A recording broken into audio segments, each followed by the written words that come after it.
শহরের এক প্রান্তে একটা পুরনো স্কুল ছিল। বহু বছর আগে সেই স্কুলে পড়তে আসা ছাত্রছাত্রীদের ভিড় লেগে থাকত। হাসি আনন্দে ভরে থাকত ক্লাসরুমগুলো। কিন্তু একদিন এক অদ্ভুত ঘটনা সবকিছু পাল্টে দেয়। একজন ছাত্র নাম অর্ণব হঠাৎ করেই নিখোঁজ হয়ে যায়। সকালে সে স্কুলে ঢুকেছিল, কিন্তু আর বেরোয়নি। শিক্ষকরা ভেবেছিল হয়তো পালিয়ে গেছে বা বাড়ি চলে গেছে।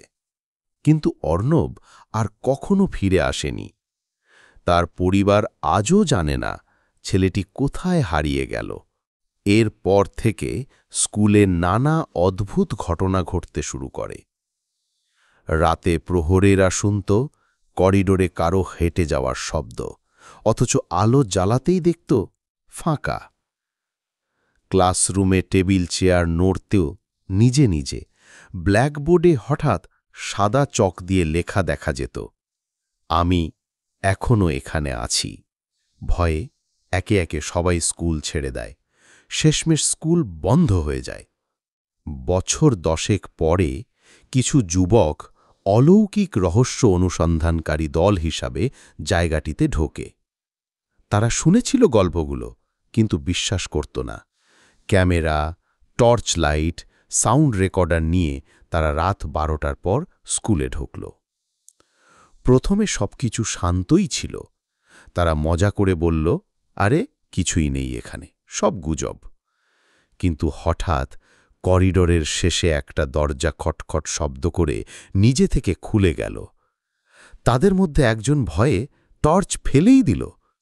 সবাই দৌড়ে গেল দরজার কাছে, কিন্তু ভেতরে ঢুকতেই ঠান্ডা হাওয়ার ঝাপটা লাগল। ঘরটা একেবারে খালি, কিন্তু দেয়ালে লেখা, তোমরা কেন এসেছ? হঠাৎ তাদের ক্যামেরায় ধরা পড়ল এক অদৃশ্য ছায়া। আকারটা মানুষের মতো, কিন্তু মাথার জায়গাটা যেন ফাঁকা। তারা ভয় পেয়ে গেল, কিন্তু সাহস করে এগিয়ে গেল। ছায়াটা ধীরে ধীরে করিডোরে দাঁড়িয়েছিল, যেন তাদের দিকে তাকিয়ে আছে। একজন চিৎকার করে উঠল, তুই কে? এখানে কেন? অতঃপর ছায়াটা হঠাৎ মিলিয়ে গেল। তারা ভেবেছিল হয়তো চোখের ভুল, কিন্তু সাউন্ড রেকর্ডারে তখনই একটা ফিসফিস কণ্ঠ ভেসে উঠল, আমি অর্ণব, আমি বেরোতে পারিনি। সবাই স্তম্ভিত হয়ে গেল। তারা দৌড়ে স্কুল থেকে বেরোতে চাইল, কিন্তু দরজা হঠাৎ নিজে নিজে বন্ধ হয়ে গেল। চারপাশে অন্ধকার, ঠান্ডা আর অদ্ভুত গন্ধ। হঠাৎ টেবিল চেয়ারগুলো একসাথে নড়ে উঠল, জানলার কাঁচ ভেঙে গেল, আর করিডোরের শেষ প্রান্তে আবার দেখা গেল সেই অদৃশ্য ছায়া। এবার তার চোখ দুটো লাল জ্বলজ্বল করছে। ক্যামেরা ঝাপসা হয়ে গেল। ভিডিওতে শুধু শোনা গেল অদ্ভুত শব্দ আর ফিসফিসানি, আমি এখনো এখানে আছি। পরের দিন ভোরে গ্রামবাসীরা স্কুলের গেটে ভাঙা ক্যামেরা আর কিছু জিনিসপত্র খুঁজে পায়, কিন্তু ছেলেগুলো কোথায় গেছে কেউ জানে না।